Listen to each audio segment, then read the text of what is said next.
Si nous arrivons à être plus forts que ce qui nous fait peur, nous sommes libres. C'est ma réflexion du matin. Ça veut dire quoi? Ça veut dire que déjà la peur, c'est comme une fréquence, une dissonance, et derrière, il y a toujours l'amour. C'est l'amour distorsionné. Quelque chose qui s'est créé, en fait, qui n'est pas tout à fait réel, en vrai, comme une illusion. En tout cas, c'est en nous, et ça crée des défenses.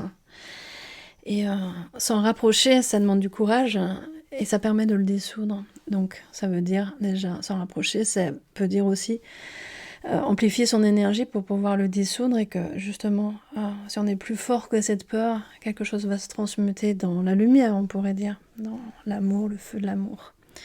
Ça veut dire aussi que parfois, par exemple, c'est aussi avoir des conversations difficiles avec les personnes qu'on aime. Quand on a des conversations difficiles, c'est souvent qu'on a à dire sa vérité à des gens qu'on apprécie d'ailleurs, parce que sinon on s'en ficherait, ça nous serait égal. Et c'est aussi ce courage d'aller mettre de la paix dans nos espaces. Alors, fuir les conversations difficiles, c'est rester en tranquillité, mais la tranquillité n'est pas la paix.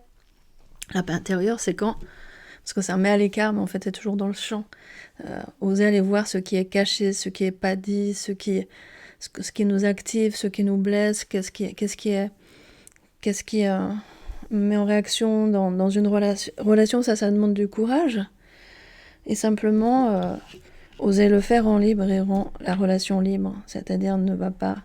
Souvent, on a peur en fait que une relation se décrée ou s'arrête. C'est aussi parfois nécessaire quand il y a quelque chose de dissonant. Mais en fait, les dissonances, elles ne sont pas là pour forcément faire couper la relation, mais au contraire pour la magnifier, je dirais, en tout cas la rendre plus saine. Et c'est ok, c'était un petit peu ce que j'avais envie de partager ce matin. Alors ça, c'est ce que j'accompagne aussi ce qui se passe dans les visios, que j'accompagne les process. Et ce qui est apprécié par les personnes que j'accompagne, c'est justement qu'on peut tout déposer. C'est l'espace sécure, en fait, où on peut déposer. Espace sécure, ça veut dire un accueil inconditionnel, un amour inconditionnel et sans jugement. Ce qui devrait être le cas aussi, autant que possible, dans nos relations. On peut dire là, ouais, ce que tu dis, ce que tu fais, ça m'active, je comprends pas où tu es, est-ce que tu peux m'expliquer? Et que l'autre puisse en fait être en sécurité de pouvoir être qui il est et dire qui il est, et ok, ajuster après. C'est pas se conformer à ce que l'autre attend, mais évidemment dans une relation, il y a quelque chose qui se danse à deux et quelque chose qui est voué à évoluer forcément. En tout cas, dans l'espace de mon creuset alchimique d'accompagnement, ici en présentiel ou bien dans les vidéos, il y a cette possibilité de justement s'approcher des endroits qu'on redoute le plus, nos plus grandes peurs, ce qui est caché, pour justement le transmuter par la vibration des mots, par déjà le dire, le nommer, c'est énorme déjà.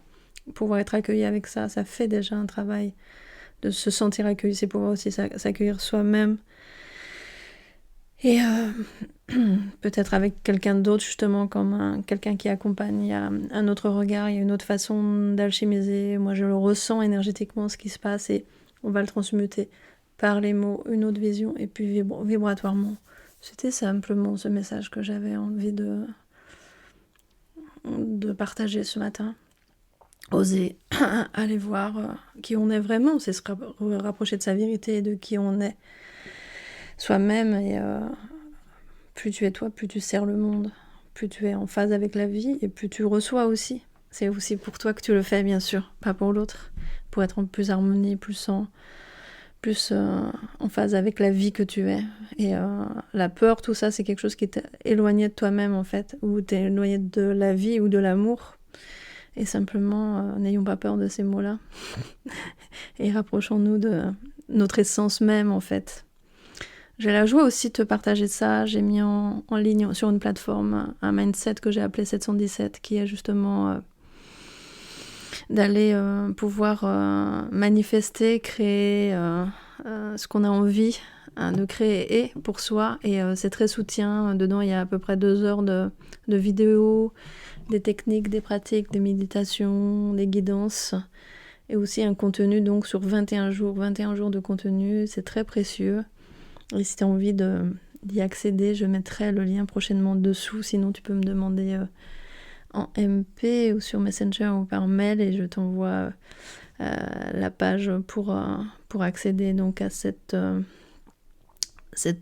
contenu en 21 jours que j'ai appelé Mindset 717 et que j'ai canalisé en début d'année et que je trouve très précieux. Merci de m'avoir écouté.